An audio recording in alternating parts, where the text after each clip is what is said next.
Hello everyone, welcome back to my channel. বন্ধুরা, অনেক দিন পরে এবার ভিডিও দিচ্ছি। তো এই দেখো, এই জায়গাটা যে মাটি কাটা হয়েছিল সেই জায়গাটা এখন এবড়ো খেবড়ো হালকা হালকা হয়ে আছে, সেটাই মা ঝাড় দিয়ে দিয়ে লেবেল করছে। দিয়ে এটা রং করবে, মা অনেক জায়গায় রং করেছে, সেই রঙগুলো দেখাবো। এই জানলায় করেছে, এই দরজায় করেছে, এদিকে দরজায় করেছে। এই রঙের সাথে মেশাতে হবে। এটা সাদা কালার আর নীল কালার দিয়ে মিলিয়ে করেছিল।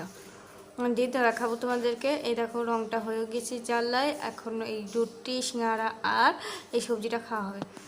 দিয়ে এই আমি চাটনিও বানিয়েছি, আর একটা চাটনি বানিয়েছি, সেটাও দেখাবো। সেই চাটনিটা আমাকে বানিয়ে দেবে। আর লক্ষ্মী পুজো ছিল, সেই কারণে আলপনা দিয়েছিলাম। এই দেখো, সেই আলপনাটা একটু ভিডিও করেছিলাম, তাই ভাবলাম একটুখানি তোমাদের সাথে শেয়ার করি।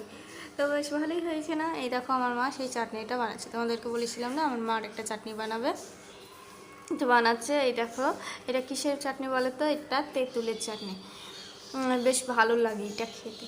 আমি বলছি আর জিভে টিটে জল এসে গেছি।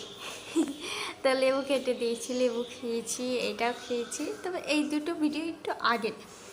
তারপরে এই দেখো, রং করেছে, বলছিলাম না রং করেছিল।